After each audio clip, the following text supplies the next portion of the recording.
This is our 5th session in C program, and maybe this is the last session in the first term.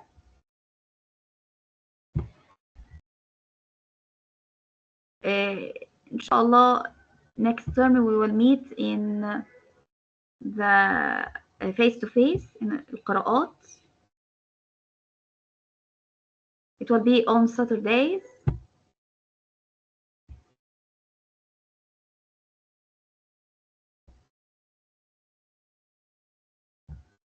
I want to make sure that my screen is visible.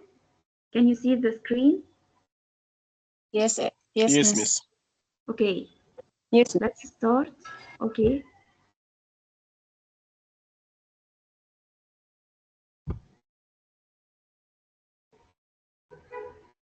It is a story we started, a life and an experience we lived.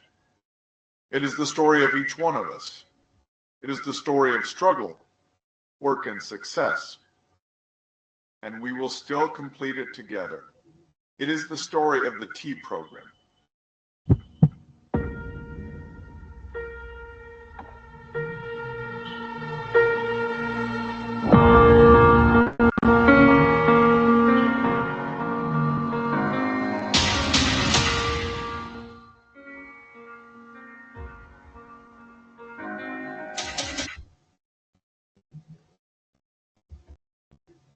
This is the title of our session today, The Art of Conversation.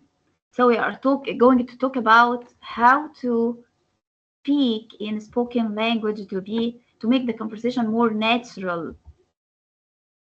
Here are the norms. Let's agree on to come on time, to keep your phone mute and mute yourself to avoid background noise, to be respectful, respect each other, and interact and participate.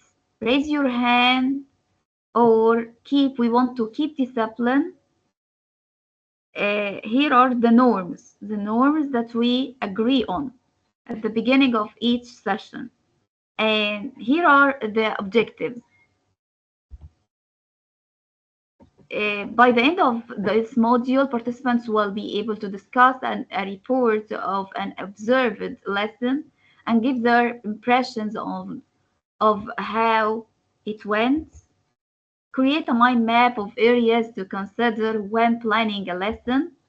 Create a checklist for lesson planning. Use question tag and echo questions in conversations. Use intonation to distinguish real questions from questions seeking agreement. Use intonation to communicate meaning. Distinguish teacher aims and learning objectives. Write meaningful aims. Use techniques to help learners improve intonation. Let's move on to an icebreaker.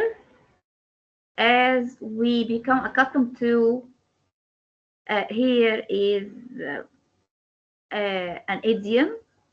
Actions speak louder than words. What do you think? What is the meaning of this idiom? I think it means that we judge someone with his actions, not with his words. We can see his actual practical behaviors, so we can judge on his actions. Okay, thanks a lot. So actions are more important than words. We don't need just to say without acting. We need action. We need people to perform actions. Yes, excellent. Let's see. What you do is more important than you say. Okay, let's move on to the next one. Better late than never. What does it mean? This is an idiom. Better late than never. Better late than never.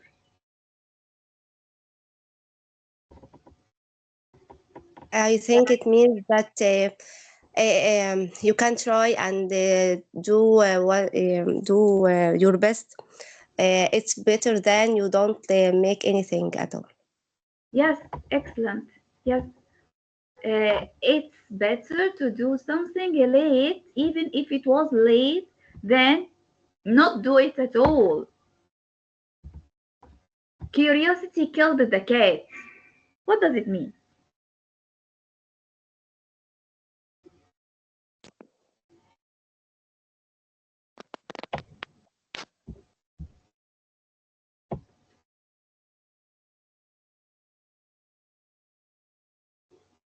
Yes, Miss Asma. It means Yes, go ahead. Curiosity Yes. killed the cat. Curiosity kills the cat. I think that means if you are curious, this will cause harm and bad things may happen to you. You want to know more, but it may be bad for you. Yes, excellent. Good interpretation for this idiom. Excellent. Thanks a lot. Being too curious can lead to many problems and many troubles, maybe harm, as you mentioned, to others, to yourself, maybe. Excellent. Okay, part one here is this is the title 1.1. This is the title. What are your plans? What are your plans? Related, of course, related to teaching.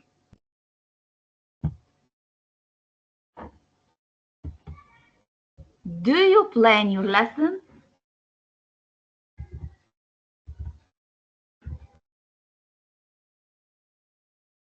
Of course. Of course. Do you you find ask it us. useful? Yes, go ahead. Do you find it useful to plan your lesson? Sure, it's very important to plan, to determine what you will say, and how you can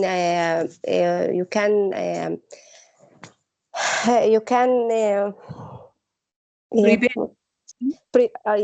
you can how you can teach your children the meaning with the shortest way. So it will save your time. Sure, exactly. It will help you to be concentrated, to be focused, to determine your goals, your outcomes of Yes, this I lesson. material I need to prepare before the lesson. I can prepare it. Can I add something? Yes, go ahead. Okay. Yes, I think planning for the lessons it's very useful because it helps us to determine the objectives I want my student to achieve. I also have to know the aids and the strategies which would be the best for the students. I also have to determine the activities, the procedures, my content, how the students would learn best the things I want them to learn. And I want to determine the activities the students would do during the lesson. Yes, excellent. So it will be more useful, more successful lesson when you plan it. And sometimes you see the expected problems and how can you deal with these problems, anticipated problems. Excellent. What to consider, what will you put into consideration while planning a lesson? Let's see. These questions, we ask these questions to ourselves. Who? For example, you can ask, who are the targeted audience? Who are the students? So which grade are they? Who are our targeted audience? What? We sometimes set goals, set outcomes. We know about the content. We have an idea about the resources that we can provide for our students to help them study this material. We design some activities to help the students, what the expected problems are, and how can we overcome them. We also ask ourselves when, for example, the activities. If it's if these activities will be for assessment, will it be at the beginning of the session, in the middle, at the very end, and which age group are the students? Which language level are they? Which skills we want to target, the skills we want to improve, and where are the students? Where will the lesson be held? It will be in the lab, in the class, in the library. How can we teach the students? What are the teaching aids? Will we use some pictures, realia, miming, different kinds of visual aids, or auditory, or some listening tasks? Which how can we present that, and why? The target is this activity for presentation, presenting the words or the language, or for practice, for production, to let students participate and produce the language either in writing or in speaking activity. All these questions should be put into consideration when we plan a lesson.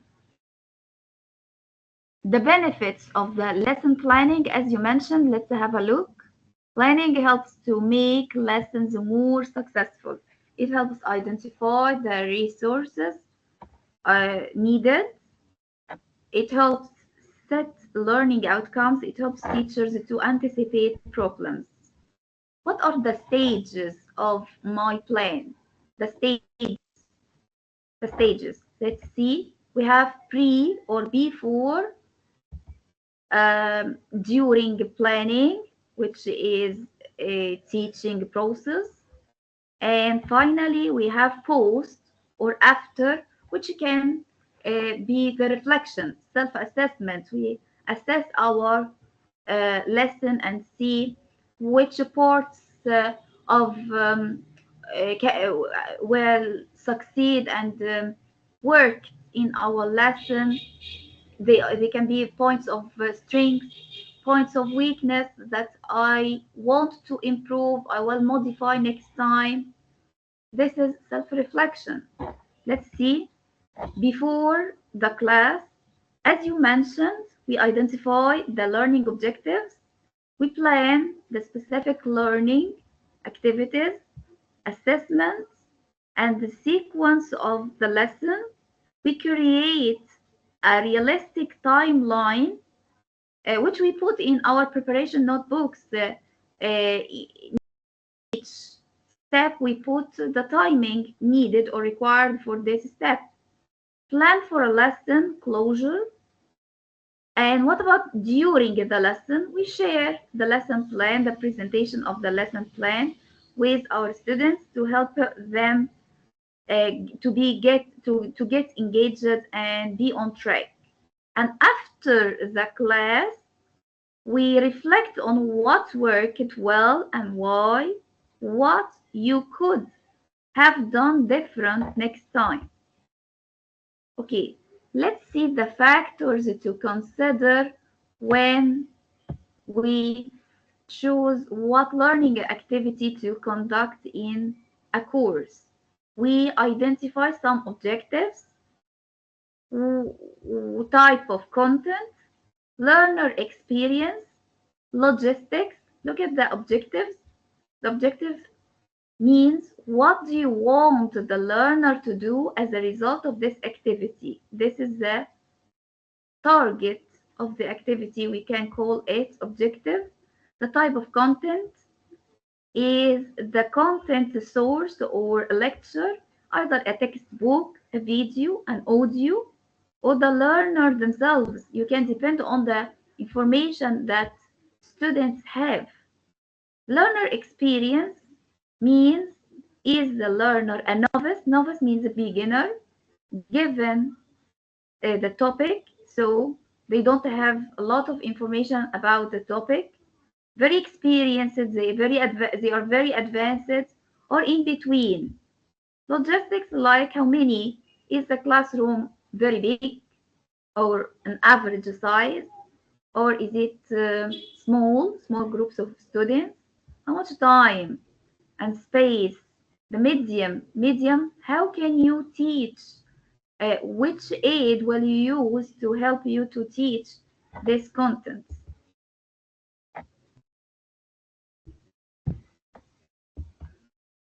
Let's discuss the difference between goals, objectives, and outcomes. What do you know the difference? Goals. What is a goal?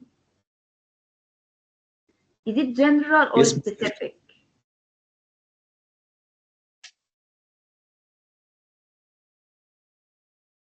What do you think the goal is?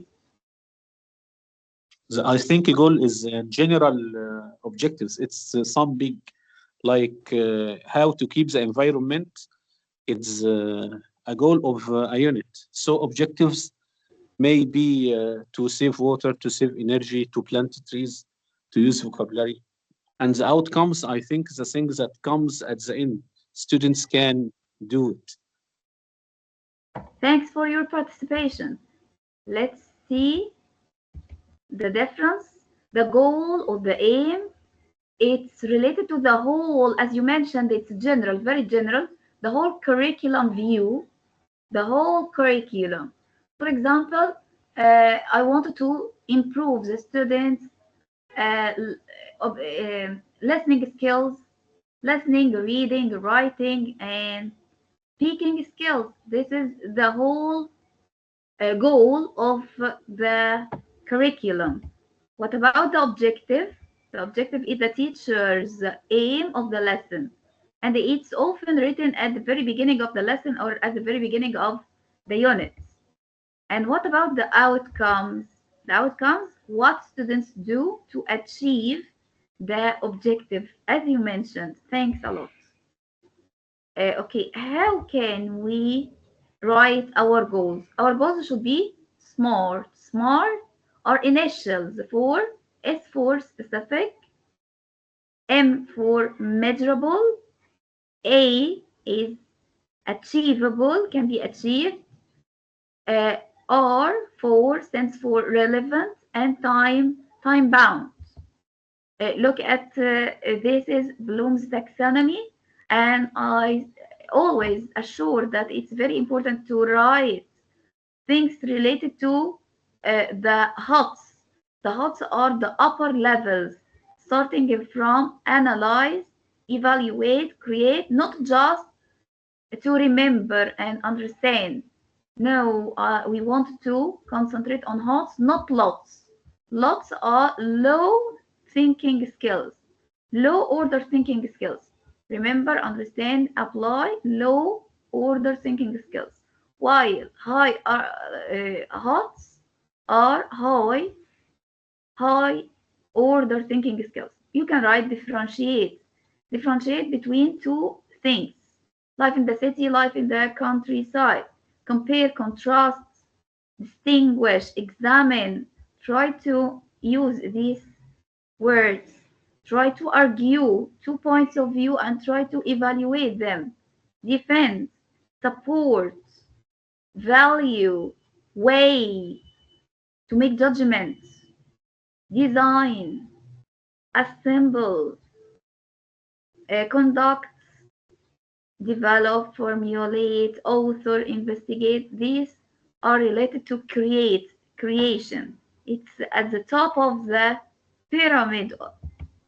Okay, and these ones were discussed last time. 21st century skills, which depend on critical thinking, creativity, collaboration, and communication. These are 4 C's. We want students to be literate, to be informative, to know about media, to be able to use technology. We want to develop their soft skills. Look at this. We can call these are soft skills like flexibility, or sometimes we can call it resilience. How to adapt to different situations, how to overcome our worries in life, to start again, not to to surrender to our problems or worries. Try to forget about our problems and start from this point and go forward in your life, achieving your goals in life. Leadership when we have groups. So someone will be a leader, someone who will be initiative. You will start by doing something, not wait for others to perform and imitate. No, we want someone to be initiative, to be creative, productive people who can create a product at the end of the project, for example. Social skills like to be interpersonal skills, like communication skills. We have what should you need to take into consideration while planning? This is the model answer. Let's see. To assess the course book. If you think, decide what to use, what to modify, what to supplement. Identify aims and learning outcomes. Decide what supplementary activities are needed. Will you create them by yourself? Will you use materials from other books? Balance of activities, input, potential learner difficulties, and solutions, deciding the process, the procedures. Okay, let's see. Here is another activity in your book. It could have been better, couldn't it? What is a formal observation? We wanted to answer these questions. Formal observation. Try to think, what is a formal observation? Who is the observer? Let's see in our classroom. Who will observe you in classrooms? I think Do you think observation is important? Like what the supervisor comes to our classes to observe us. And sometimes we have peer observation. When you enter the classroom and observe your colleagues while teaching, do you think observation is important? It will help you to develop your performance, professional development. Will it be important and useful for you? Hello, guys. yes, to some extent, Miss Asma. Yes, of course, observation is important. What about formal observation? What do you think about formal observation? I think it is of someone who works in my school officially, some the headmaster or my inspector. Yes, the inspector, the headmaster, maybe the senior teacher comes to your class to observe your performance in the class. Of course, he will have some comments, some points of weakness, some points of strength in our performance. They will put the comment on that for us to modify next time. Okay, what about informal observation? We have you ever heard about mentor? Mentor can be friendly. You ask him or her to come to your class to observe you, and you can identify certain points you want to be observed. And how can you have, for example, I have a point of weakness of um, how to manage my class. So I will ask my colleague, a mentor who will enter the class with me and observe the behavior of students, the performance, how can I deal with problems come, and he will put the observation, write down some points that we will discuss later in the post meeting. After the observation, you will have a post meeting and will suggest something, some solutions. these solutions will be when put into practice. It will help me to find the solution of the problem. Okay, how do you feel about being observed? Do you like others to observe you, or you will feel frustrated sometimes, or afraid? Sometimes some people become disappointed. The Yes, words. worried. Yes, you will feel worried when you know that there is an inspector or one of the colleagues will come and observe you in the class, particularly if it happens all of a sudden without any arrangements. Have you ever observed another teacher? Does anybody observe a colleague? Yes. Yes. Do you like this experience? Yes. Yes, I learn from Yes. Do you like this But experience? we learn from each other and from our observation to other colleagues. But sometimes I feel hesitated. I feel worried. But if there is someone observing me, he may ask me to do better the next time. He may say my weakness points and encourage me for the next time. He may make me know what should I concentrate on the next time and what points didn't I concentrate on. Yes, good point. You nailed it. Thanks a lot. So we all agree that observation is important to help us to focus on our points of weakness and try to modify it next time to be better at teaching and help our students to learn more. Okay, let's see the difference.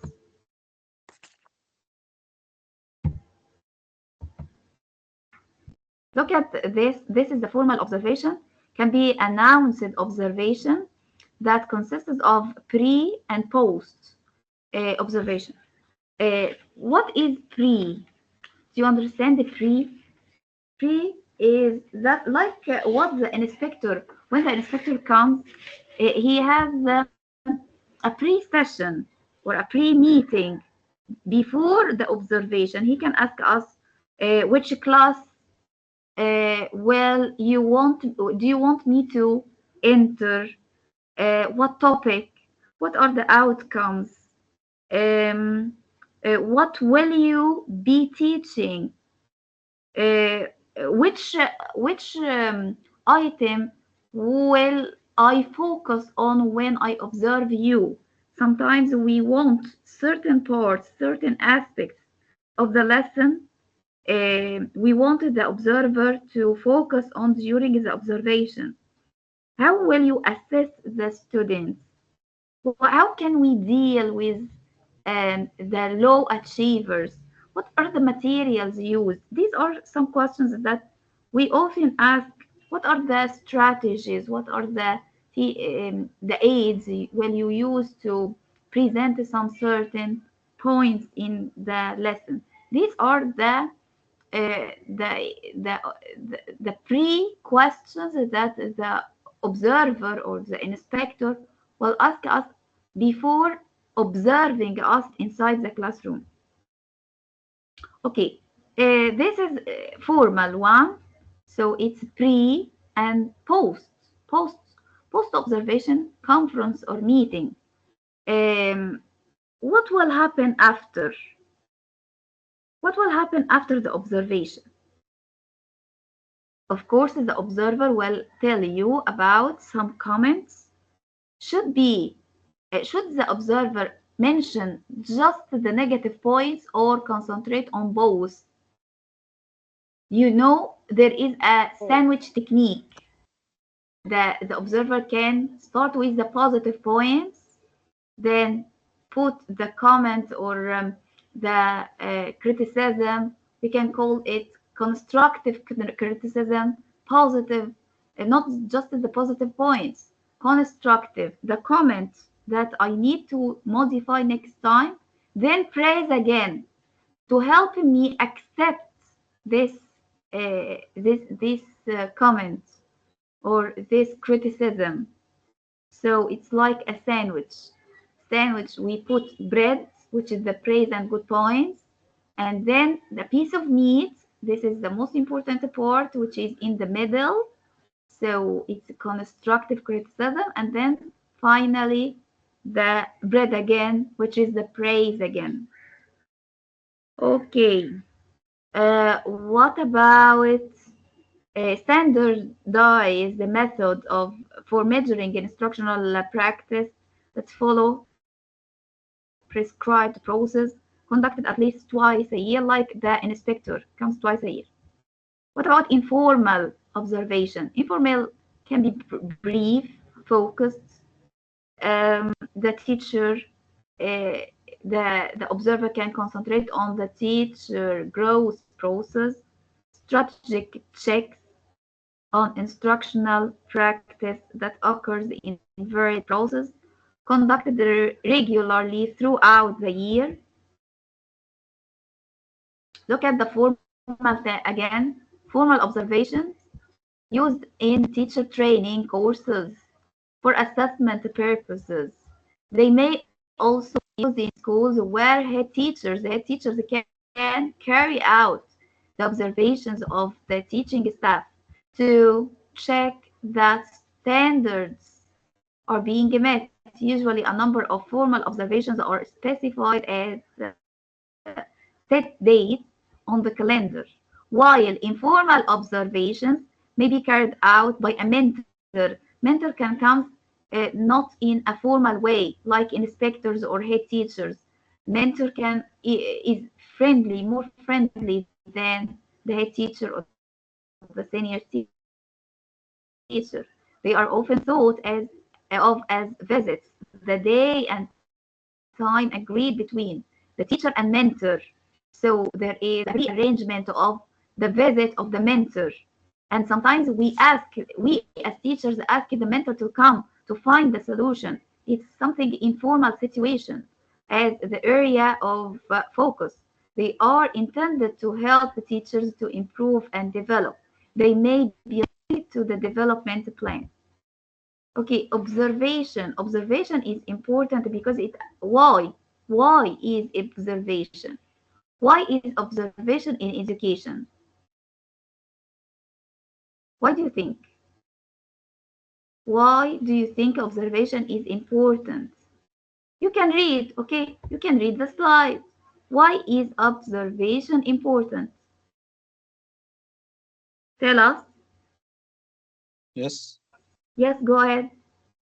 allows teachers to receive feedback from an objective, experienced observer, engage in context-specific discussions about teaching, delivery with the observer, train future teachers and give them opportunity to see particular of what they have learned.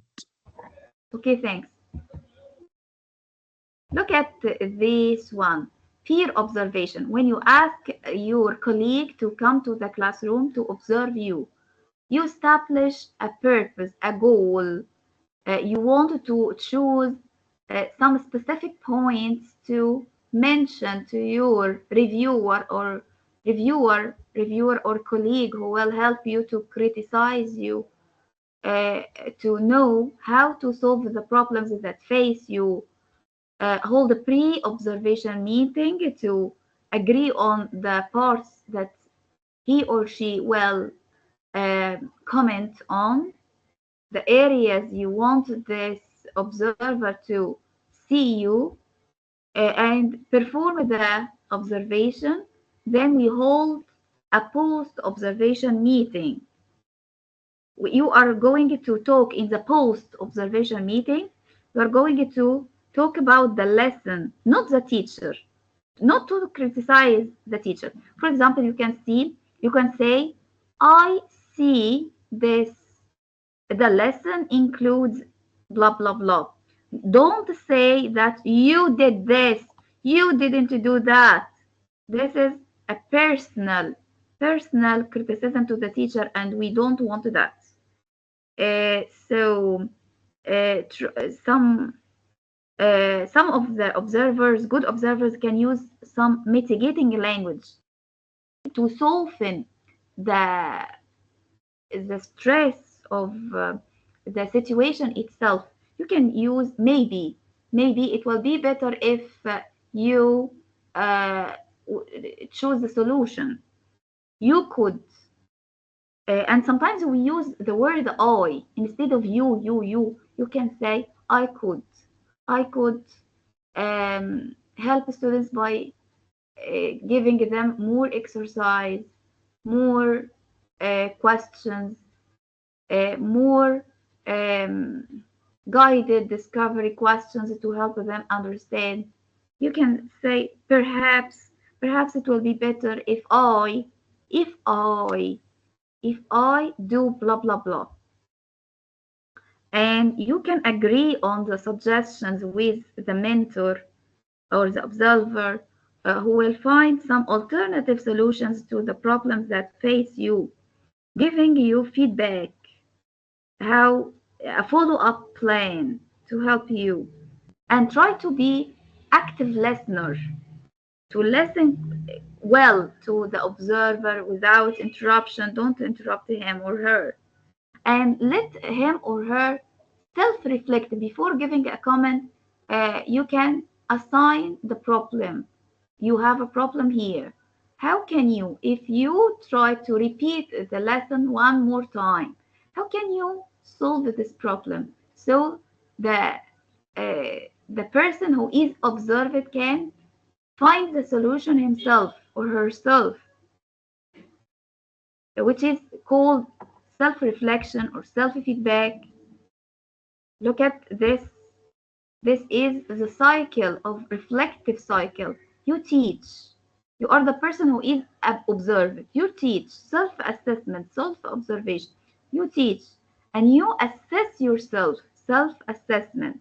And you try to consider. Consider means to think. Think of the solutions, the points of weaknesses that you want to improve next time. Something different you will do next time. And practice. You put these solutions, these suggestions that you considered before, into practice, to be a plan in the action plan, next time, to be better. Look at this is the model answer of peer observation. I want someone to read what is peer observation. Who will read?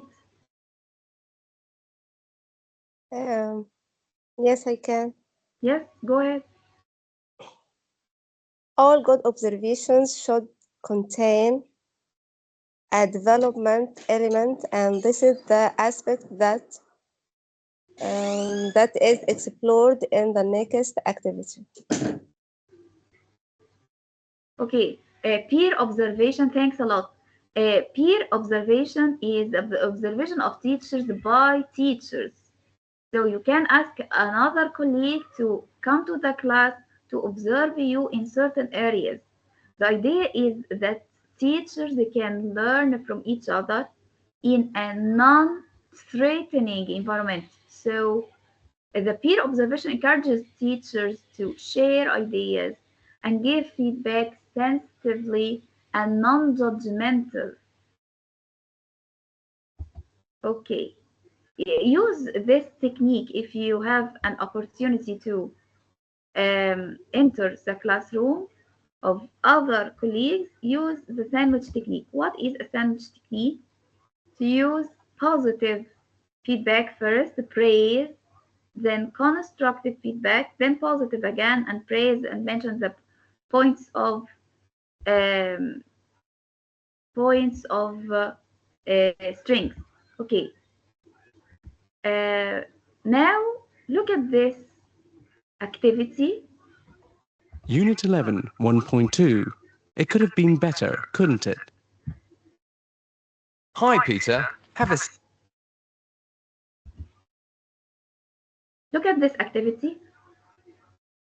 You're going to listen. Listen to Peter and Stewart. Stewart may be the head teacher who will observe Peter. Peter is a teacher, and Stewart may be the senior teacher, the headmaster, the supervisor, maybe something like that. And he's going to observe Peter. They are going to chat about Peter's lesson. Peter was observed last week by Stewart, the senior teacher, so he is the senior teacher. You're going to listen twice. The first time to get the gist. Gist is the main idea. And take notes, please, take notes. As long as you listen or watch a video, try to hold a pen and try to take notes, not to forget anything. This is a pre-listening question. What is it? The pre-listening question. What are your impressions? What are your impressions? Did the lesson go well? I want you to listen to get the main idea of this conversation between Peter and Stewart. Listen carefully and take notes, please. What are you going to do? Are you going to listen or read? So listen. We are going to listen. Listen. Going to Listen. take notes, not to forget anything?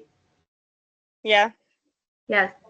Are you going to listen for specific details, or you will listen for the gist or the main idea? The Get main the idea How many times will you listen? twice. Yes, twice. The first one to get the main idea. Listen carefully.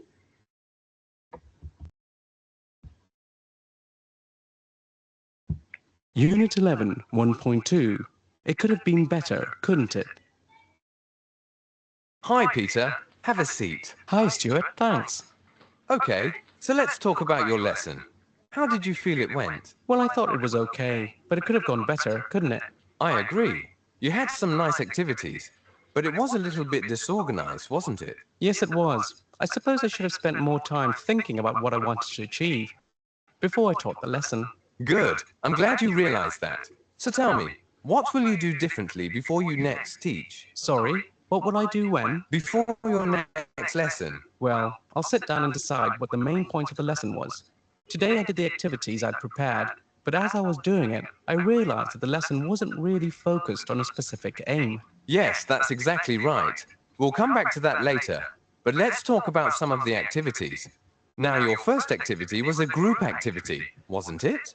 Yes, and I think it worked really well. The learners were really involved, and there was a lot of speaking. True, they were doing a lot of speaking, but it took them a while to get started, didn't it? Why do you think this was? Well, I'm not sure they understand what they had to do. I should have written the questions up on the board, shouldn't I? That certainly would have helped, yes. And you could have checked that they understood before they started. But you did monitor well, and once they understood, they did well, didn't they? Yes, they seemed very happy to talk. Okay, good. Now, you did a grammar exercise, didn't you? How do you feel the learners got on with that? Sorry, how did they do what? How did they manage the grammar exercise? Oh, they had no idea about the grammar. I think it was because of the book. Because of what? Because of the course book. It had the exercise in it, but it was a revision exercise from an earlier unit from last semester.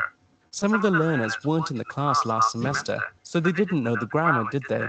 Oh, I see. So how could you have helped them?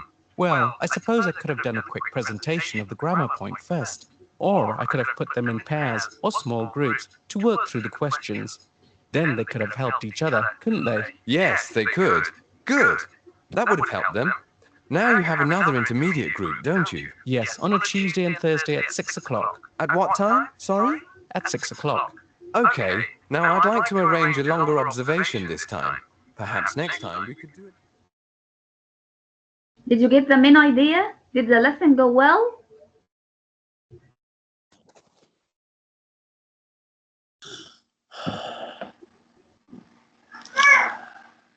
With some problem. Please mute yourself all. We wanted to avoid background noise. Please mute yourself. If you don't speak or answer any question, please mute yourself. Did the lesson go well? I think no, there were some problems. Yes. Yes. Good job. The lesson, it didn't go as well as the teacher had hoped. Although the students did a lot of speaking activities, they talked, but they have still a few things didn't really work. Yes, good job. Let's see. These are the answers. It didn't go as well as the teacher had hoped. Okay. Now we are going to lesson one more time, but this time for specific details. So listen carefully to answer these questions. Have a look at the questions. What worked in the lesson? There are some points that we need to mention, something good. What didn't work? Something bad didn't work. What should Peter change when planning the next lesson? But please take notes, not to forget. Listen again. Unit 11, 1.2. It could have been better, couldn't it? Hi, Peter. Have a seat. Hi, Stuart. Thanks. Okay, so let's talk about your lesson. How did you feel it went? Well, I thought it was okay, but it could have gone better, couldn't it? I agree. You had some nice activities, but it was a little bit disorganized, wasn't it? Yes, it was. I suppose I should have spent more time thinking about what I wanted to achieve before I taught the lesson. Good. I'm glad you realized that. So tell me, what will you do differently before you next teach? Sorry, what will I do when? Before your next lesson. Well, I'll sit down and decide what the main point of the lesson was. Today I did the activities I'd prepared, but as I was doing it, I realized that the lesson wasn't really focused on a specific aim. Yes, that's exactly right. We'll come back to that later, but let's talk about some of the activities. Now, your first activity was a group activity, wasn't it? Yes, and I think it worked really well. The learners were really involved, and there was a lot of speaking. True, they were doing a lot of speaking, but it took them a while to get started, didn't it? Why do you think this was? Well, I'm not sure they understand what they had to do. I should have written the questions up on the board, shouldn't I? That certainly would have helped, yes. And you could have checked that they understood before they started. But you did monitor well, and once they understood, they did well, didn't they? Yes, they seemed very happy to talk. Okay, good. Now, you did a grammar exercise, didn't you? How do you feel the learners got on with that? Sorry, how did they do what? How did they manage the grammar exercise? Oh, not well at all. They had no idea about the grammar. I think it was because of the book. Because of what? Because of the course book. It had the exercise in it, but it was a revision exercise from an earlier unit from last semester. Some of the learners weren't in the class last semester, so they didn't know the grammar, did they? Oh, I see. So how could you have helped them? Well, I suppose I could have done a quick presentation of the grammar point first, or I could have put them in pairs or small groups to work through the questions. Then they could have helped each other, couldn't they? Yes, they could. Good. That would have helped them. Now you have another intermediate group, don't you? Yes, on a Tuesday and Thursday at 6 o'clock. At what time? Sorry? At 6 o'clock. Okay, now I'd like to arrange a longer observation this time. Perhaps next time we could do it. Okay, let's see this as the answer for these questions. What worked in this lesson?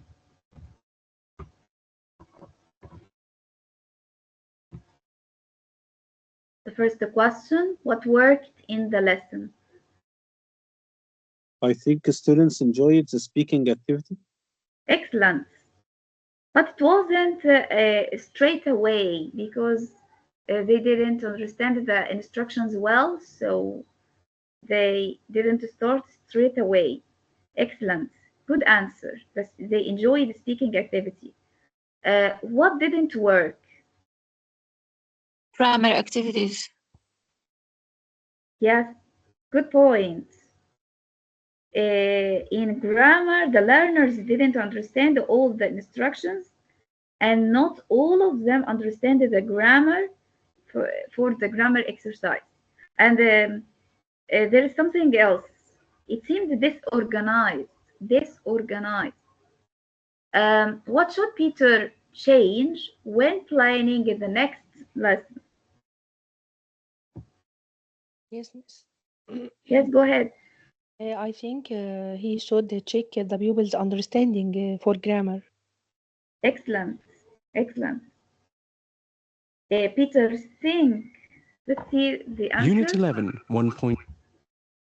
These are the answers. Question number 3. Peter should think more about what he wants to achieve in his lesson. So to set outcomes. Set outcomes for the lesson. It's important to set outcomes. He also needs to make his instructions clearer, as you mentioned. Excellent. And he needs to be prepared to help learners who don't know the language points. Excellent. May Allah bless you. Thanks a lot. Look at this task 1.3 task. Create a lesson preparation checklist. Look at this. This is a mind map. And try to tell me what criteria should the teacher think of. Criteria should the teacher think of. What is the criteria? Well, we think of when we plan a lesson. This is a mind map. These are 3 items to decide on the aim of the lesson, to look in the course book and check the topic. Do I need more materials? Try to think of other things you will think of or consider when you plan a lesson.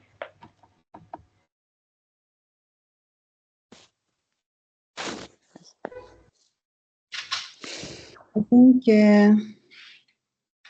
determine the skill you can use. Yes, the skills that you want to improve for Yes, the speaking, student. reading, Excellent. writing, listening. Okay. Yes, yes, I excellent. think determine the activities that you can use through the lesson. Okay. Yes, yes, Manage the Um, time. The time. yes. The time you will need to achieve certain points, certain procedures in the lesson. Yes, timing is important. Excellent. The activities are important. Assignment. yes. Kind of assignment. Yes, assignments, homework for the students. Make What? make, for example, a review to the last lesson if it is related to the new lesson. Yes, this will help a lot. Excellent. Good point. Okay. Determine the strategies that you can use according to the level of the students or the standard of the students. Yes, excellent. You will determine the ideas that should be mentioned, how to assess the students, how to uh, how can you test the students' understanding, how can you link, in Kalil books, there is a link of other topics. How can you link the content itself with real life situations? You can think of, as you mentioned, how to do revision Can with think students. Miss Yes, Asma, we can yes, go think ahead. about how to share with the technology and the internet, how to search or search the internet, how to make a good use of social media in this lesson. Excellent, good point. How to employ technology and social media, things that interest the students in the to help the presentation of the lesson. Good point. Excellent. Do you have any other ideas? We Let's can see. consider I Yes, think about how to make feedback for them and how to close the lesson. yes, closure. Yes, lesson closure. Excellent. students, the students who aren't understand or who don't understand very well the lesson, how to help them. Yes, yes, yes, good point. You can write the checklist like that, and you can assess yourself if you achieved this point or not at the end of the lesson. It will help. Let's see, these are the model answer. The ideas should be mentioned. How to assess the course book, check the syllabus, what did you do in the last lesson, how does the link to the lesson. Excellent. These are all these ideas you mentioned. Consider the learners, their level, have any been absent and need extra help. Will you need to do any revision? How confident are you about the language area, if there is one? Do you need to do any research? What skills are they going to practice? Reading, listening, speaking, writing? Do you need to pre-teach any words so that they can deal with the text? Are there any activities that you might need to adapt? You may answer all the questions. Excellent. And these are other possibilities that you can put in your checklist. Do you need technology? You mentioned technology, audio player, DVD player. Will you need extra paper for posters, the project work? Do you need prizes for activities? What time does the lesson take place? How well do the learners know each other? Is it the first lesson, last lesson? Is there homework to check? These points can be put into consideration as well when you plan a lesson. Good job. You nailed it. You mentioned most of these items. Thanks a lot.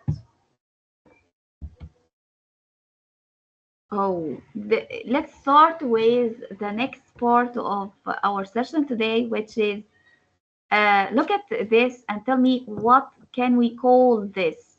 The words written in bold. Try to guess what. Question Yes, tag. this is a question tag. Yes, you had some Echo, nice echo, activities. Yes, echo activity, yes, echo and the question. second one is echo question. Excellent, excellent.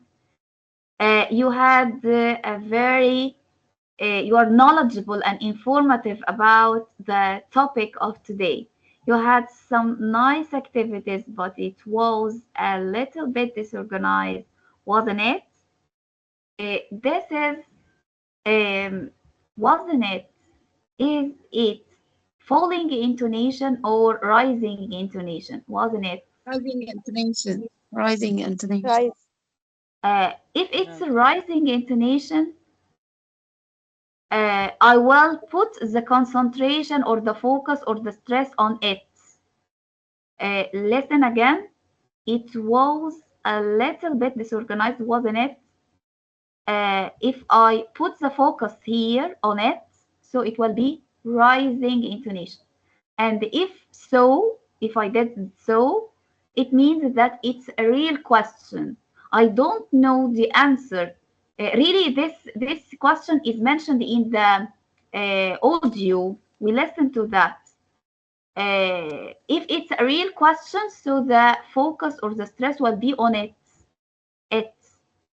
But if the falling intonation, if it's the question tag with falling intonation, it's an invitation for the audience or the listeners to just for agreement, for confirmation. I expected the other person to, or the listener to confirm, to give me agreement on what I said. It was a little bit disorganized, wasn't it? Uh, I think this is the purpose to just for confirmation, for agreement. You ask for agreement, disorganized. And as you mentioned, this is an echo question. Echo question. To repeat again, if you have a kind, if you are a little bit surprised, you have a disbelief, you wanted to make sure that what you heard is correct, so you repeat the word again, the statement again, or you can ask a question like that: what will I do when? What? So there is a rising intonation when I say what and when. These are called question tag and echo question. What is a question tag? These short questions are used to check information. Tell me, will you find it commonly used in both of them, question tags and echo questions, in conversation and spoken language, or you will find them in writing? Spoken Which is language. common? Yes, it's commonly used in spoken language to be more natural. Yes, to check information. The question Ask tag. for We, confirmation. yes, we use positive Check statement followed by a facts. negative tag when we expect a positive answer. Look at the first one, for example. He told you he was married, didn't he? We expected that the answer will be yes, he did. I expect if the statement is positive like that, he told you he has married, this is a positive statement. I expected that the listener will tell me the answer will be yes, he did. But look at this question, the next one. We use negative statements followed by a positive tag when we expect a negative answer, saying no. Look at the last one, for example. He can't drive a lorry, can he? I expected that the listener will answer no, he can't. He can't drive a lorry, can he? No, he can't. So if the statement is positive, the statement is the sentence itself is positive, so I expected the answer will be yes, he did. If the statement is negative, I expect the answer will be no, he can't. Okay, echo question. Echo question is, it's a question that repeats what someone said in a form of question. Look at repeated question like that. Can we go out? Can we go out? What do you think? Like this. Or sometimes if it's a statement, we repeat the statement again. I think we should go out tonight and have dinner at break. Have dinner at breaks? You repeated the statement again, but with a rising intonation. To show surprise, to show disbelief. And sometimes we wanted to make sure like this. We want to make sure that what we understood, what we heard is correct. There is no misunderstanding or mishearing of some information. So we repeat like that. What will I do when? With more focus or more stress on what and when, on the question words. Okay. Here we have a question. Why do you think the speakers use the language in bold? Whether they are question tags or echo questions. Why do you think that we use them in spoken language? To I concentrate. think to make the other person respond to your talking, or Yes, to to ask for understand confirmation, what was said. Confirm. to respond to your question. Yes. To agree what you say. Yes, agreement. Yes, if it's a falling intonation, question tag, if it's a falling intonation, you invite the listener to agree on what you said. Yes, excellent. And sometimes it's often used in conversations, even in exams, or for example, if I'm sitting next to someone who is on the train and I ask the weather is nice today, isn't it? Something like that, to start a conversation, to I'm waiting for the response from the listener, to start a small talk, small talk. Someone who you don't know and you want to start the conversation with him or her, to make the time pass in the vehicle or the means of transport or any place.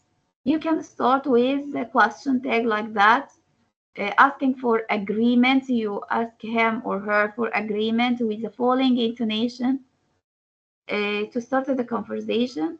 And sometimes you don't know the answer of the question, so you want to him or her to give you information, to provide you with information. You are seeking information, so it's a real question. So you will use a, a rising intonation in this case. Look at these answers. We use both of them, question tags and echo questions, in spoken language. It's a natural way of speaking. So most of the natives use and we notice that in films, in movies, we can see many of them use the question tags and echo question to seem more natural. They can be used to ask for clarification or agreement. A clarification means you don't know the answer of the question, so you wanted to clarify the answer. You wanted to more information. So it will be rising intonation. If it's used for the question already knows the question, the answer to the question, so only invite the listener to agree, just for agreement. So it will be a falling intonation. In the first sentence, Stewart isn't really asking the question. He knows the answer, but he uses to make the conversation more natural. To make the conversation more natural. When he said, but it was a little bit disorganized, wasn't it? So it's falling intonation. He already knows that it was disorganized, and he invites the listener, Peter, to agree on what he said. In the second example, Peter used echo question. Ask Stewart to repeat the question again. What will I do when? What will you do, Peter? What will you do differently before your next lesson? Sorry, what will I do when? With a rising intonation and put the stress on the question words. This is called echo question. Okay. You are going to listen to a video, watch this video, and take notes and try to answer these questions, please. Take notes, take notes, take notes. These are the questions that we are going to discuss.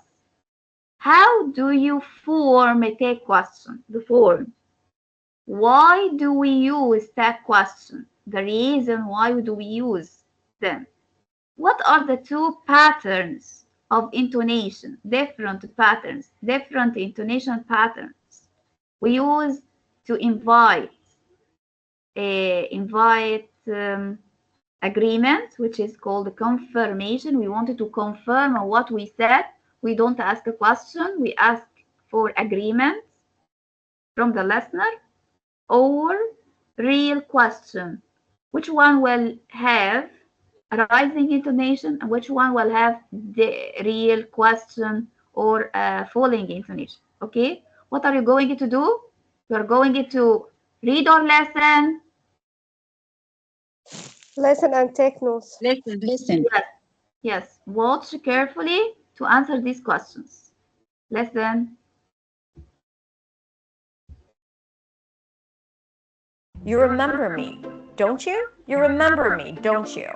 You didn't forget my birthday, did you? What are tag questions? In this episode, I'm going to talk about what tag questions are, why we actually need tag questions and when we use them, how to use them correctly, and then also the two different intonation patterns that we use when we use tag questions so that you can both understand the meaning but also understand the hidden meaning behind a sentence. If you're new to my channel, then let me take a minute to introduce myself. My name is Hadar. I'm a non-native speaker of English, and I'm here to help you speak English with clarity, confidence, and freedom. You can come check out my website at hadarchemish.com for a ton of free resources and lessons. And also you can follow me on social media where I share new content almost every single day. Let's get started. What are tag questions? Tag questions are phrases, statement-like phrases that we add another small part that is formed as a question so that ultimately we take a statement and we turn it into a question. For example, it's a great day, isn't it? It's a great day, statement, isn't it? We add this part to turn the entire phrase into a question. You didn't forget my birthday, did you? You didn't forget my birthday. Statement, did you? Question. So why do we need tag questions and when do we use them? There are several reasons for why you may want to use tag questions. The first one is to get some kind of response. It's great for small talk or when you're having a conversation and you want someone to respond to what you're saying. For example, it's a great day, isn't it? It's a great day, right? You're making a statement. When you say, isn't it, you're inviting the other person to pitch in, to also say what they think about it. The sushi's really good, isn't it? The sushi's really good. That's what I think, isn't it? I want you to join the conversation and tell me what you think about it. So this is a great tactic to use when you want to have a conversation with someone else. We also use it when we seek some kind of confirmation, when we think that something is true, but we want to confirm that it's actually true. For example, you really enjoyed the movie. This is me making a statement because I believe that you enjoyed the movie. Didn't you? You really enjoyed the movie. Statement, didn't you? Tag question. Another reason for why we may use tag questions is when we want to soften a statement. When we want to say our opinion, to state our opinion, but we don't want to sound too aggressive or forceful. So for example, if someone suggests an idea, I could respond, it's a great idea. But I could also say, it's a great idea, isn't it?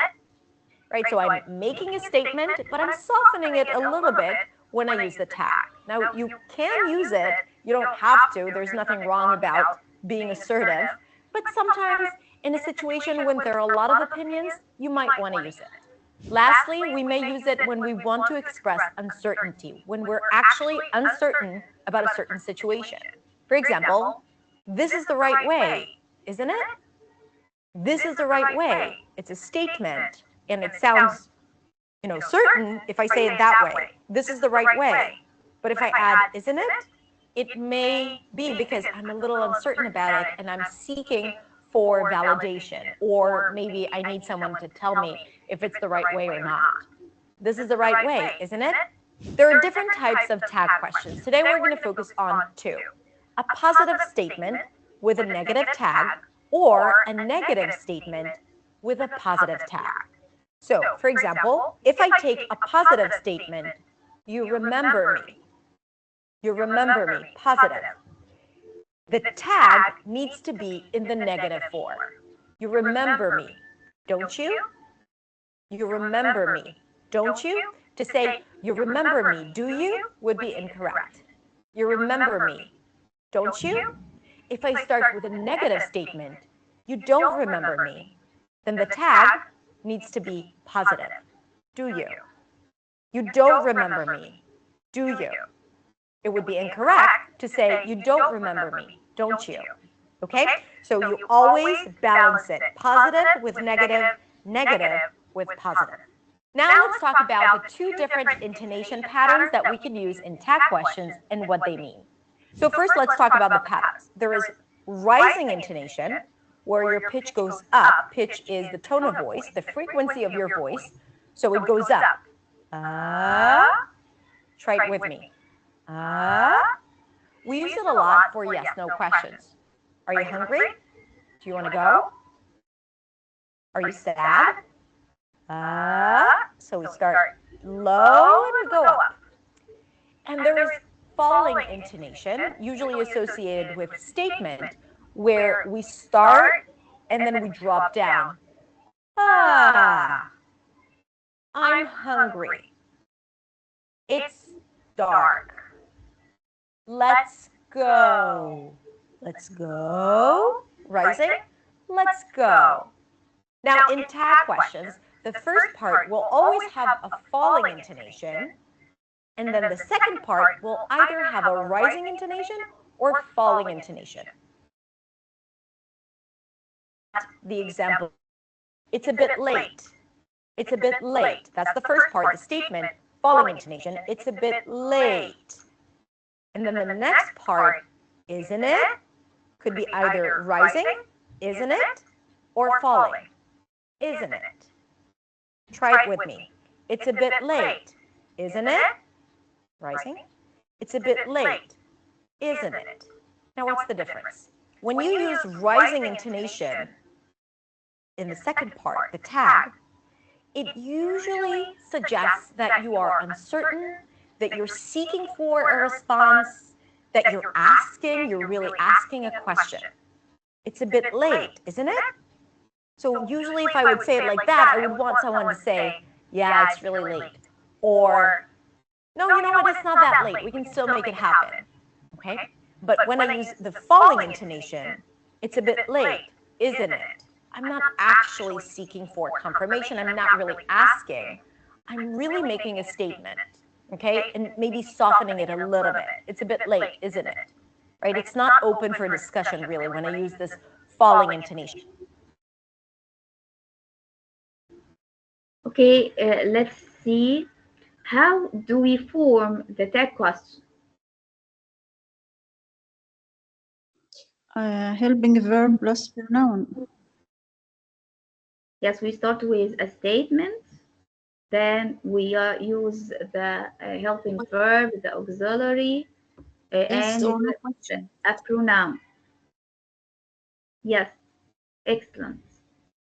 Why, if the first part is negative, so the question tag will be positive or affirmative. Yes, and if the first part of the statement is positive, so the question tag will be the opposite, which is negative form. Yes, excellent. You nailed it. Also, there is a tense matching the we should ensure that the tense of the tag matches the tense of the main statement. Yes, excellent. Yes, the same tense. Excellent. We use the auxiliary from the statement itself. Excellent. Why do we use tag questions?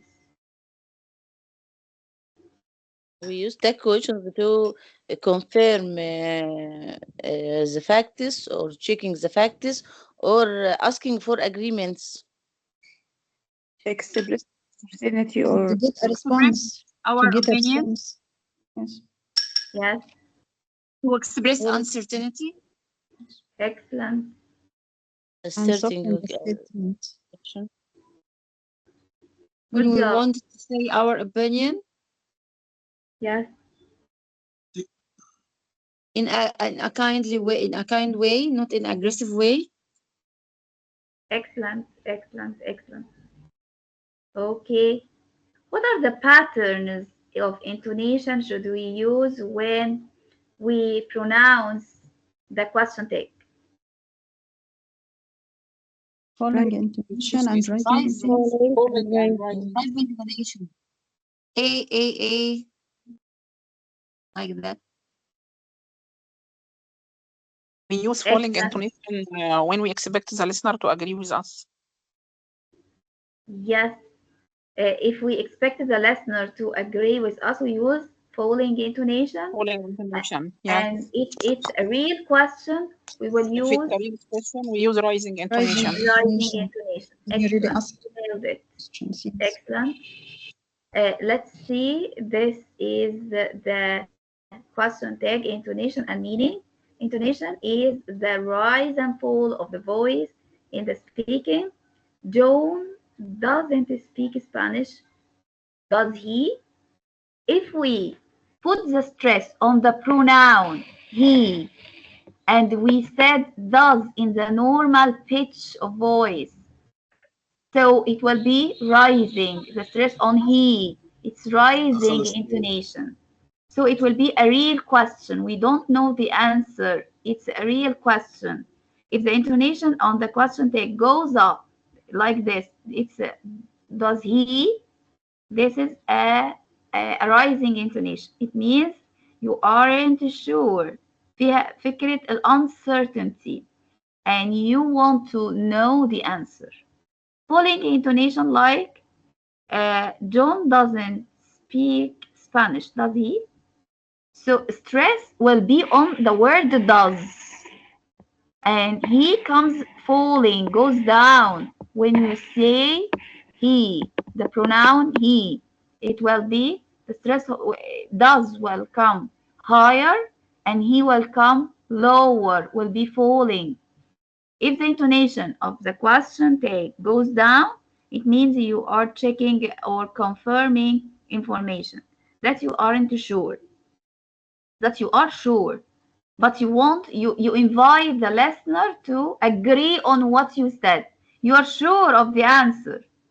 You want him or her to agree. Invite the listener to agree on what you said. It can be used when making conversation.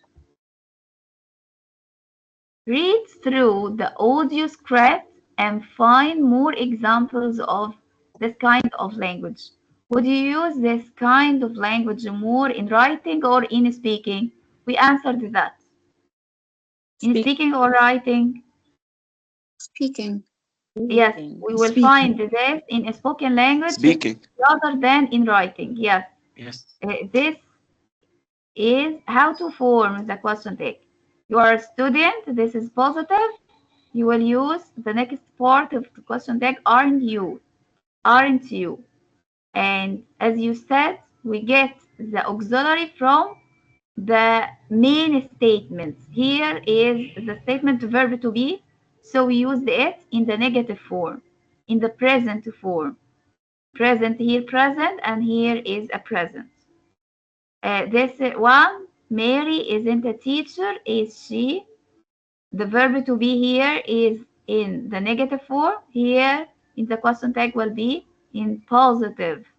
And look, it's a must to use a pronoun, not the noun. Not Mary. We can't use Mary here in the question tag. We just use the pronoun. Good job. Look at these question tags, and they are from the audio that we had heard before. How can we form? Let's see the first one. I'll do the first one as an example and tell me.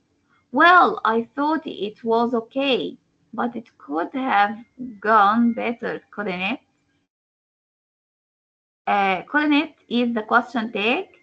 We use the negative form because here in the statement it could have gone better, couldn't it? Couldn't here is positive and here is the negative one.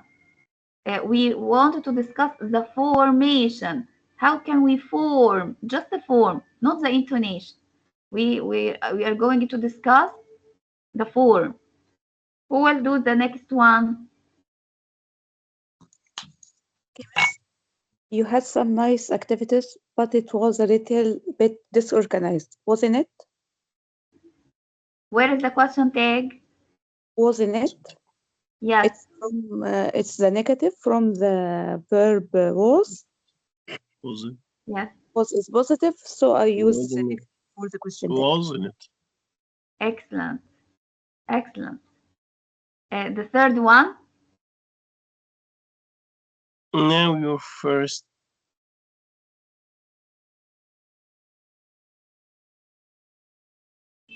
Yes, go ahead.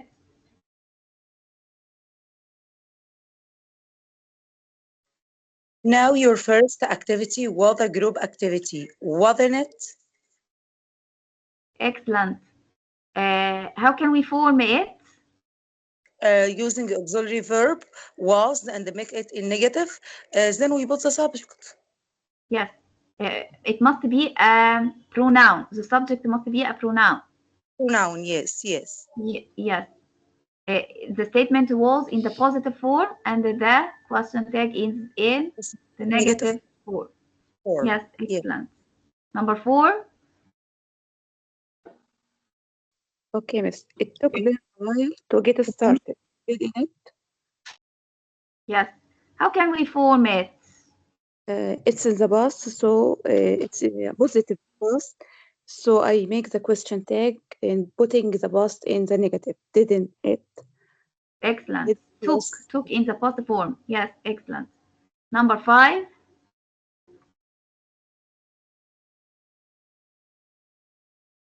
Okay, I should have written. Okay, go ahead, Samira. Okay, I should have written the question up on the board, shouldn't I? Here the statement is positive, so we use negative form, shouldn't, the auxiliary shouldn't of should. Yes, and the excellent. pronoun I. Yes, good job. Number 6. Yes, once they What? understood, they did well, didn't they? It is an opposite statement as the verb did, so we use the negative form, didn't they? Excellent. Number 7.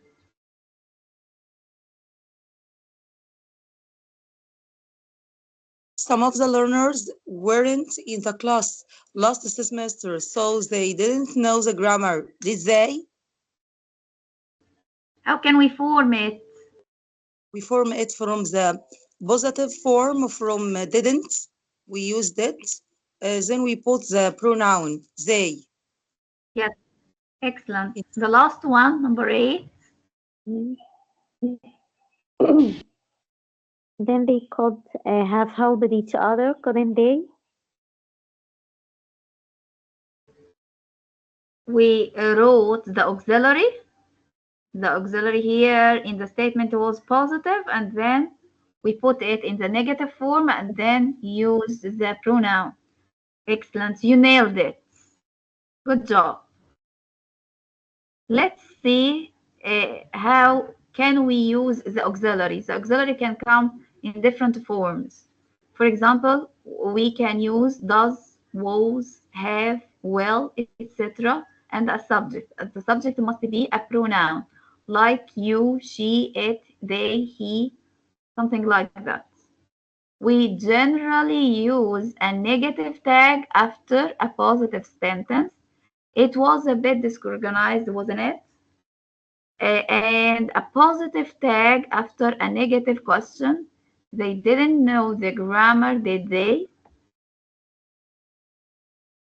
With the present and the past, we use do, does, did in the tag.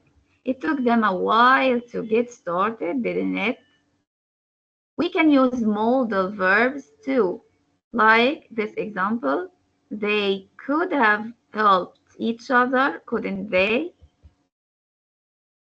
Let's see the same sentences, but we should determine if they are real question, so the intonation will be rising.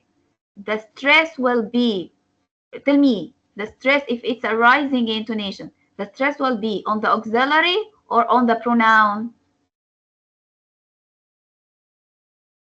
If it's a real question, will the pitch go higher on, or the stress will go on the auxiliary on or the pronoun? In question tag, the pronoun, yes, it will be rising intonation. If it's a real question, it will be a rising intonation. The stress will be on the pronoun. But if we invite for agreement, inviting agreement or confirmation, we are sure of the answer. We already know the answer of the question. We ask the listener to agree on what we say, so the intonation will be falling intonation. So the stress will be on the auxiliary. And when we pronounce the pronoun, we will have a falling intonation. Unit 11. Let's see here. This is an example to make sure that you understand the difference between falling intonation, the use of falling intonation and rising intonation. You did the homework. If we say, didn't you? Look at you. The stress is on you. So I don't know the answer of this question. I'm not sure of the answer. It's a real question. Rising intonation. I put the stress on you, didn't you? The stress on you. But when, so rising intonation comes in a real question. When we have a falling intonation, we invite for agreement. We inviting agreement. You did the homework, didn't you? This is falling intonation. I already know the answer. I know that you're clever. You were clever students and you did the homework. I expect you to tell me, yes, we do, we did. Yes, we did. Okay, do you understand? Yes, miss. Do you understand? Yes. Okay. Yes. Let's see. These are the same sentences, but now you are going to listen. Listen carefully. And you hold up your pencil or your pen in your hand and try to answer these questions in your books. You will find that I think on page in my book on page 49. Is it the same for you in your book? You can 47, write miss. 47. Yes. Yeah. Okay, 47. Tell me if you heard the stress on the pronoun, so it will be a rising intonation. You will write a real question. But when you find the intonation is falling, so when we pronounce the auxiliary, we'll see, we will notice that it's rising and then goes down. Goes down when we pronounce the pronoun. So it's agreement. Inviting agreement. You will write inviting agreement or agreements. Okay? What are you going to do? You are going to listen or read. You're going to listen to determine if it's rising intonation, so it will be a real question, or falling intonation, so it will be yes, confirmation or agreement. Excellent. Listen carefully. Are you ready? Yeah. Okay. Unit 11, 1.5, question tags. Well, I thought it was okay, but it could have gone better, couldn't it? You had some nice activities, but it was a little bit disorganized, wasn't it? Now, your first activity was a group activity, wasn't it? But it took them a while to get started, didn't it? I should have written the questions up on the board, shouldn't I? And once they understood, they did well, didn't they? Some of the learners weren't in the class last semester, so they didn't know the grammar, did they? Then they could have helped each other, couldn't they? Do you want to listen one more time? Yes. Yes, please. Yes, please, miss. Okay.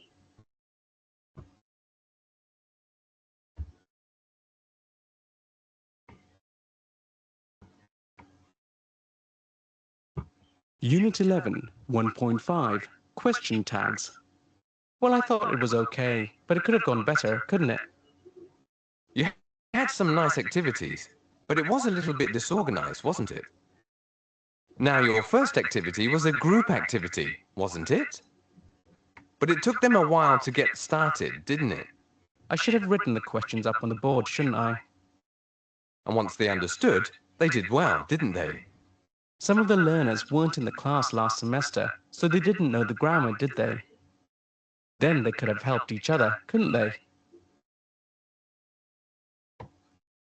Have you done it? Yes. Yes, we finished. Yes, we finished. Okay, okay. Let's discuss them. The first one, Agreement. agreement. Excellent. It's a falling intonation. Excellent. What about the second one? Agreement. Agreement. Yes, falling. It's agreement. Excellent. Agreement. Yes. Number three, Real Real. question. Real question. real question. It's rising. Good job. You nailed it. I'm pleased with you. Number four, Rising. number four. Do you agree? Number four, Agreement. agreement. It's a falling intonation. It's agreement. Excellent. Number five, Real Real question. question. Falling. falling. Yes. Yes. So it's agreement. Number six, Agreement. agreement. It's a falling intonation. Falling. Excellent. Number seven, Agreement. Rising. Agreement. agreement. It's falling. Yes. Number eight, Agreement. number eight is a real question. Let's see the answer. Rising. Yes, it's rising. Most of them are agreements, except for number three and number eight. Yes. Look at this exercise. Look at the images below and finish the sentences. We have two things we are going to do. We are going to choose either rises or falls, and match these arrows, these two patterns, with these ones. Try to think just for 1 minute. We will write here one letter, either A or B, and choose one of these choices. Choose one option here.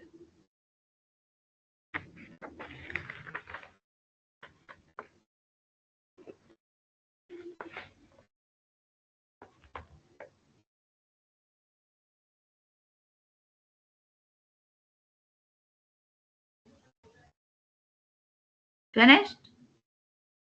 Yeah. Yes. Okay. Number one with and number two with A. Excellent. The first one, rises or falls? Falls. Yes, falls. And the second one? Rises. Rising. Excellent, excellent, excellent. The first one will be B, and the second one will be A. Let's see the answer. Excellent. Um, who will read? If the speaker, I want someone to read. If the speaker knows that the answer to the question and is inviting agreement, the intonation rises, falls at the end. Falls. We At choose the just end. one. Yeah. The intonation falls. Like diagram B. Yes, excellent. I want the another speaker- one. Yes, go ahead. Okay, go ahead. If the speaker Okay. doesn't know the answer and is asking a real question, the intonation rises at the end, like diagram A. Excellent, excellent. Now let's move on to this video. We are going to watch a video about echo questions and try to take notes to find the answer of these questions. The first one, why do we use echo questions? And how can we form echo questions? Okay, you are going to watch. Listen carefully and take notes, please, and answer these questions. Are you ready? Yes. Yes. Listen.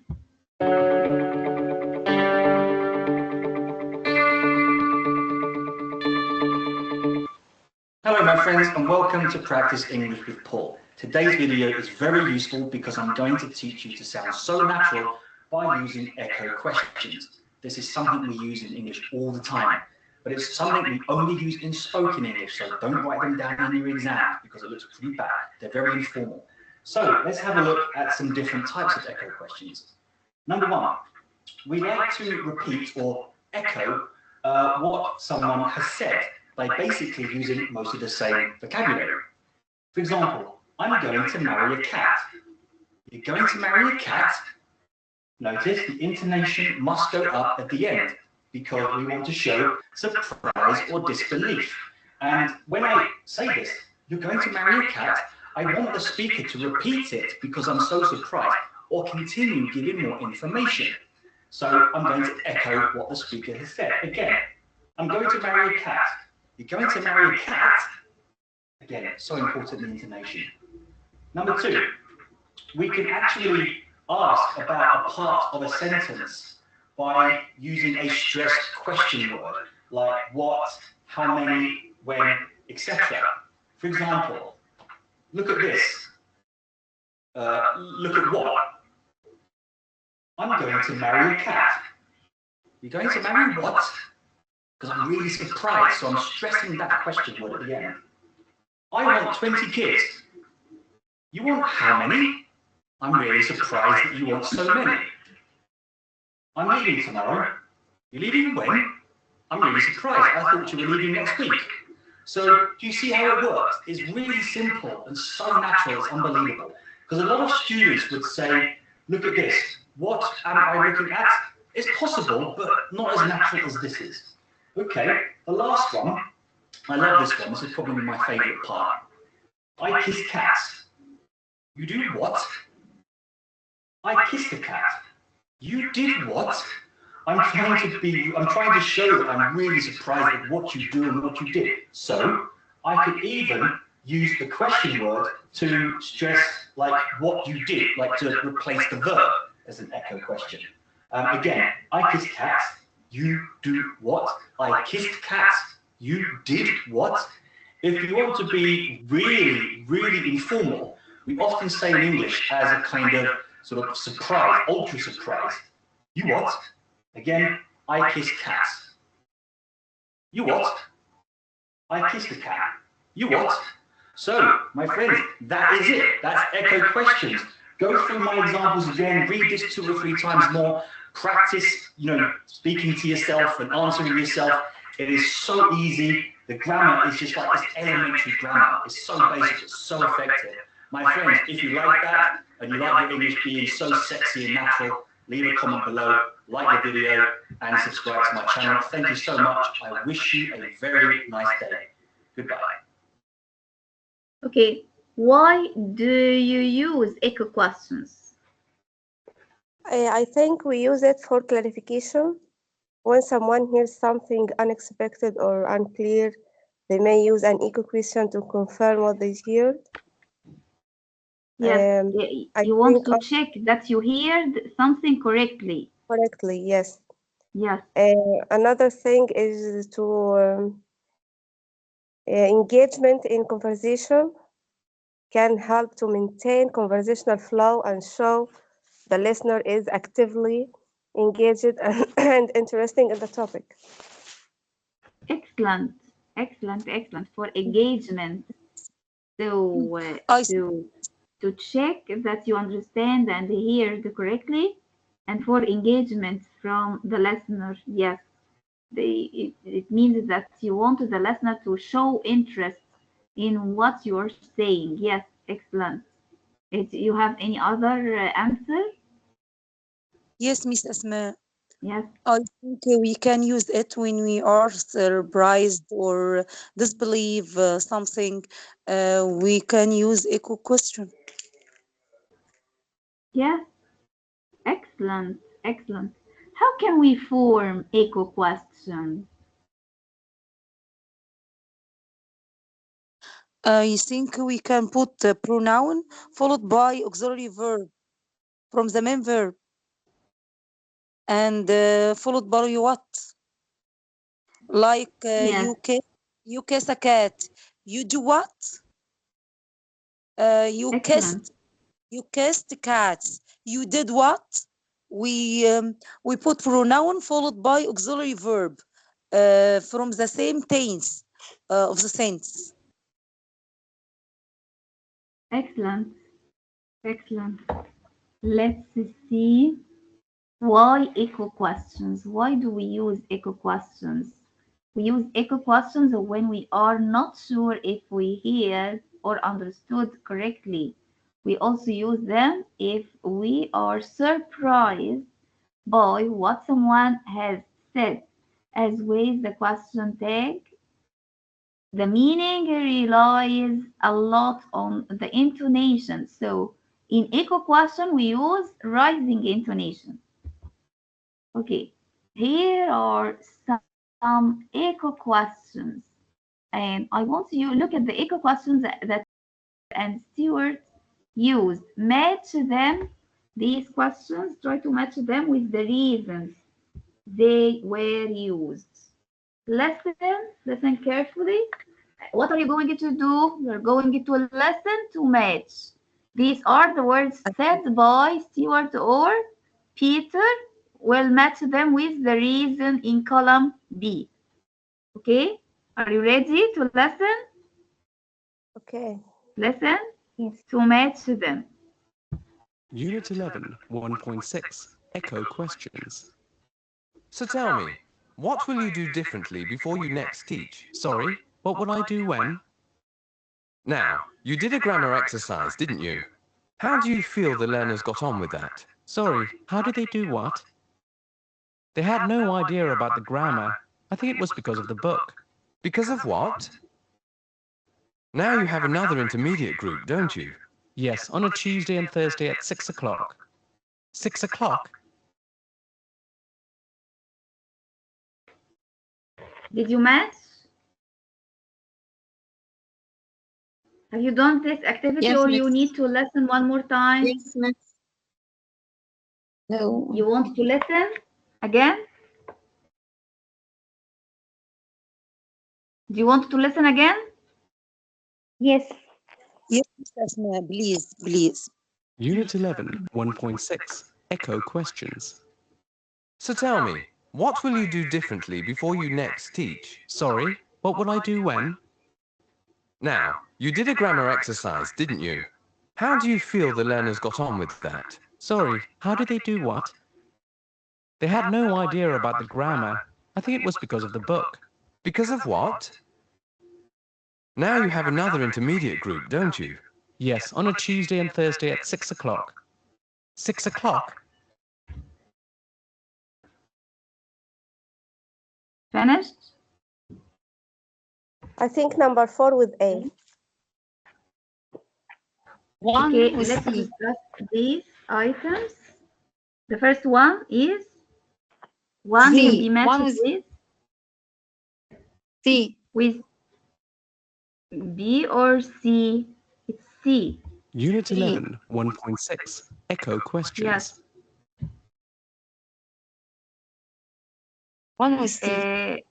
One with C. Two With A. Yes, A and D are the same. Yes, excellent. Number 3. With A. With B. B. Yes, B. And number 4. With D or A. Yes, A or D. Excellent. You nailed it. These are the answers. Let's see. As you mentioned. Excellent. Good job. Why do we use echo question? And how does the intonation help you understand what the speaker is trying to say? Echo questions used when you are not sure if we heard or understood correctly. Use the if we are surprised by what the speaker has said. The meaning. As with the question tag, the meaning relies a lot on the intonation that the speaker uses. What is the rule? The rule is they are usually used with a rising intonation. So when we say an echo question, we raise our intonation. We use the intonation, the pitch, the tone of your voice will go higher, will go up. If a question word, we use some words like what, who, where is used. So we emphasize this word. We put the stress on the question word itself. Like, what will I do when? So we put the stress on what? We put the stress on when. We have another rule. If a WH word isn't used, we don't use question words like the previous example. So the stress falls on the topic in the question.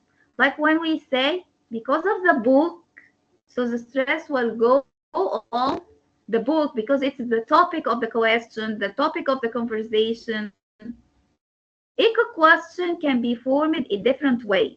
Can simply repeat the rising intonation. The grammar exercise, because of the book, 6 o'clock, so there is no question word, but the stress will be put on the topic of the conversation. To show surprise, either to show surprise, disbelief, or we want to make sure that what we heard, what we understood was correct. We can repeat the part we are not sure about and replace the topic with a word, with a question word, like, what will I do when? So we use a question word here instead of the time because I'm not sure of the time. And we put the stress or the intonation, the high intonation or the rising intonation on the question words. Let's see. We want to practice these echo questions. Who wants to start with the first one? I want two of you. We have a pair. A, who wants to be A and who wants to be B? Someone will be A and someone else. I will be A and someone else will be B. I will say Okay, Mr. A. Okay, go ahead. I will be A and you will be practice the role of B. I'm waiting for Susan to help me with my homework. Okay, mister? You're waiting for who to do what? Excellent. I will be A. Who wants to be B in the second example?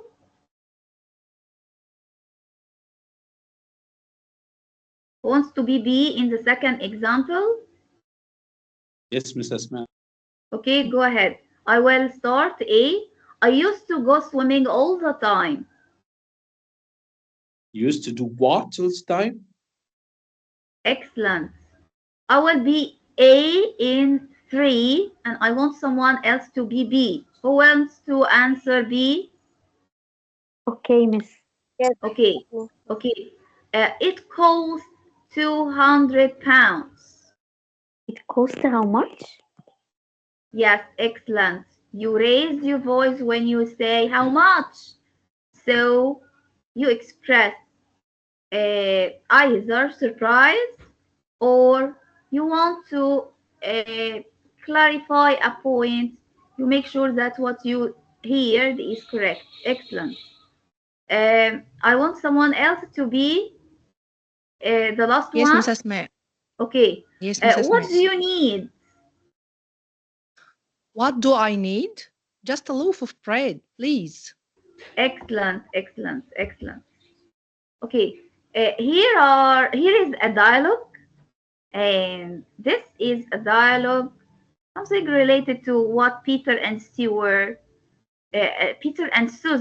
said. Read the dialogue, add question tags and echo questions.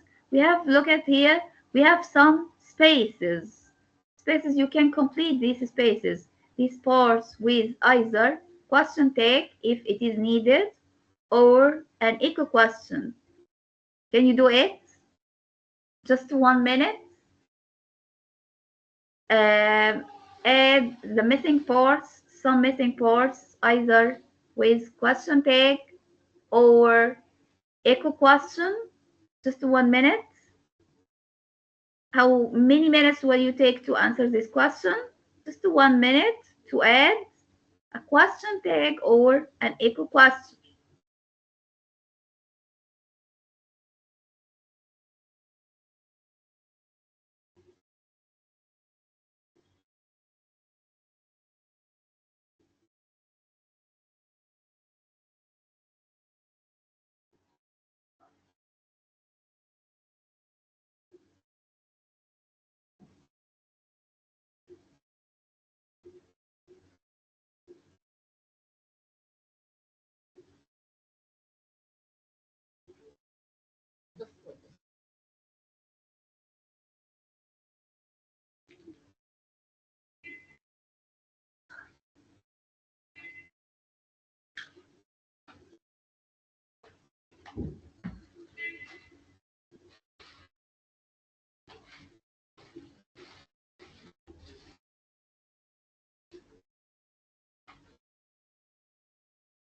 Finished?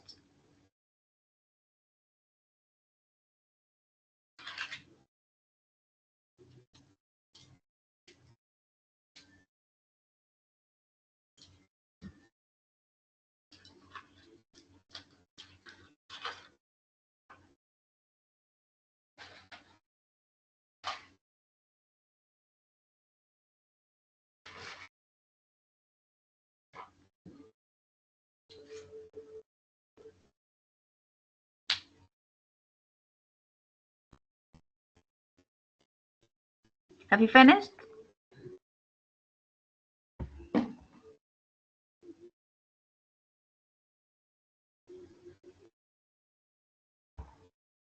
Okay, not to waste our time, I want you, this is the answer. I want someone to practice that. I want someone to be Susan and someone else to be Peter. Let's role play this conversation. The answer is written in front of I am you. Susan. I am Susan Okay. here. Okay, you are Susan. I'm Peter, Who miss. else will I'm be Peter. Peter? Yes? I'll be Yes. Peter, miss. Okay, Hi, okay, Peter, okay. how are you? Okay, go ahead. Hi, Peter, how are you? You had an observation today, didn't you? Yes, I did. How did it go? Not very well. I didn't really plan it. You didn't plan it? That was a bit silly, wasn't it? I know, but I had so much marking to do that I just didn't have time. You didn't have time? Really? So, I didn't know the aim of the lesson, did I? You didn't know the aims? That's not good. And some of the learners didn't know any of the grammar, did they? They didn't know the grammar? Why did you do it them? It wasn't in the book, wasn't it? You knew some of them weren't in the class last semester, didn't you? Yes. Oh, well, never mind. You will have another observation soon, won't you? Next week. Next week? So soon? Yes, I have still got loads of marking to do, haven't I? Excellent. Good job. Thanks. Thanks a lot. You nailed it. I think this is the final part, common mistakes. Here are some sentences with some mistakes and try to correct these mistakes. Let's do it together. The first one, you won't be late, won't you? Will you? Will you? Yes. Will you? Excellent. Peter has got a car, doesn't he? Hasn't.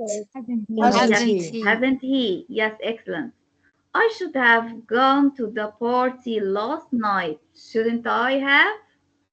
Shouldn't I? Shouldn't I? Yes. Shouldn't I? Helen has worked here a long time. She hasn't? Hasn't she? Hasn't she? Hasn't she? Hasn't she? This is Stop. quite difficult, isn't it not? Isn't it? Isn't it? Isn't it? Yes. Yes, excellent. I didn't set my Did alarm, I? did I? Did I? Did I? Did I? Excellent, excellent. Why do you think your students can make some mistakes while using question take? These are the answers as you mentioned. Excellent. You nailed it. Why do you think? Why do you think the learners make mistakes while using question takes?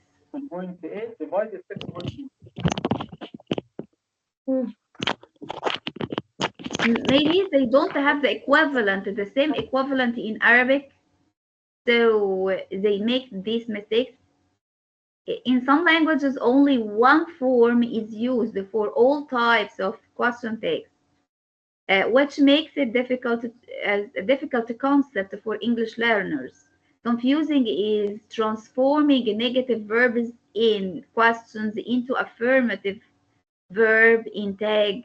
The tendency, the common belief is to repeat the same verb form in our language. Okay. This is, I think, this is the end of our lecture today.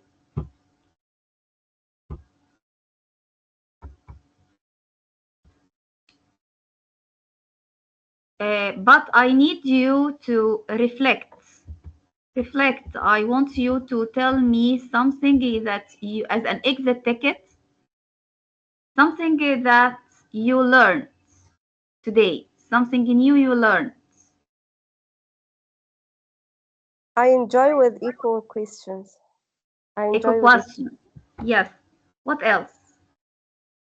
I need someone to tell me something you learned.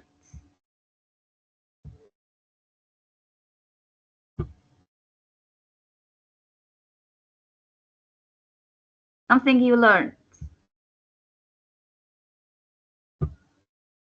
We can I use want it The intonation for of the question tag. yes, yes. for agreement. Learn. Intonation for question. Question tag. And Fair to what me. about the pronunciation, falling intonation, Thanks. rising intonation? Did you enjoy it?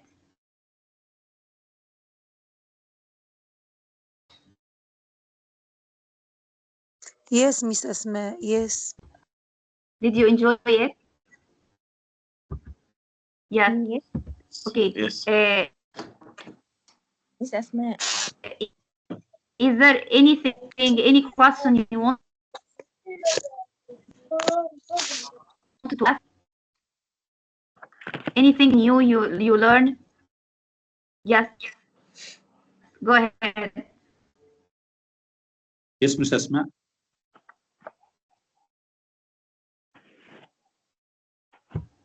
One word gives the meaning of sentence. Go ahead. Anything you wanted to tell me? Go ahead. Anything new you learn? Any question you wanted to ask? Yes, I think we've got some Yes. useful things about observation, how to be good observers, and how Who to else? focus lesson plan. Okay. We also know the difference between the intonation in questions. That was very useful. But I think we need more Yeah. information. To our curriculums to focus on more pronunciation for students, as the focus all is in writing and reading. You mean more application on the curriculum? Yes.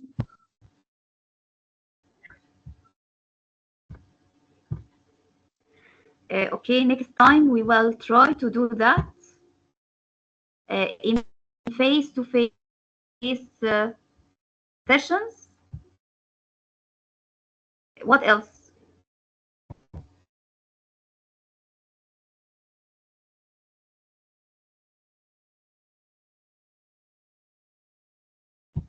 Does anyone want to add something? Miss Asma. Niece. Okay, I wanted to make sure that all of you received the books. Can I say?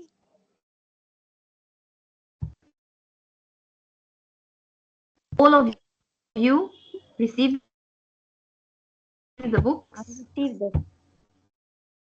I have the book. Yes, I have the book. Yes, I have the book. Me too. Yes, I have Yes, I received. have Yes, the I book. have received the Bible. Yes. Yes, Miss Asma, I have the book. Yes, I have Yes, I have the a book. book. Is there anyone who didn't receive the book?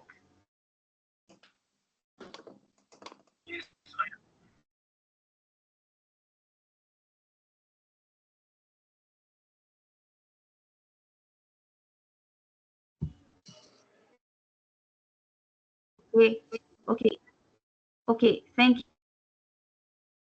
you. Thanks, Miss. I hope you enjoyed and this session is beneficial for you a lot for your participation. You can leave now. Thanks, Miss Asma. Miss Asma, Thanks, thank Miss you. Asma, for your great Thank you, effort. Miss Asma. Thanks a lot, Mrs. Smith. Thank you a lot. Thank you. You're welcome. Thank you, Mr. Asma. Mrs. You can Miss leave. Asma.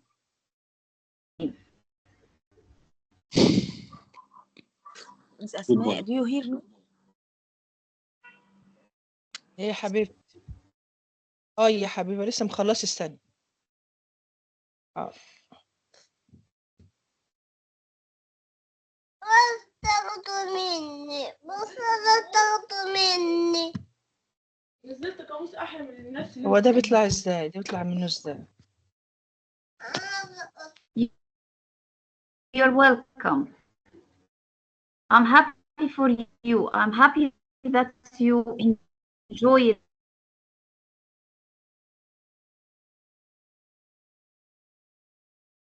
the lecture.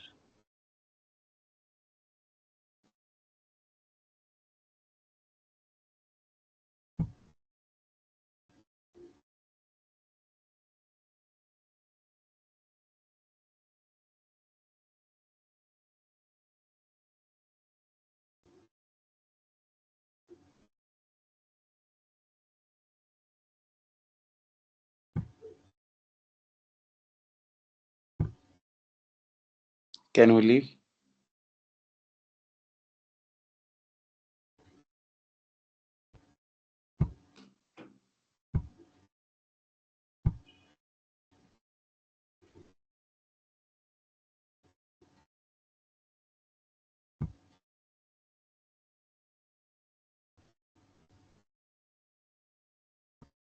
Yes, you can leave.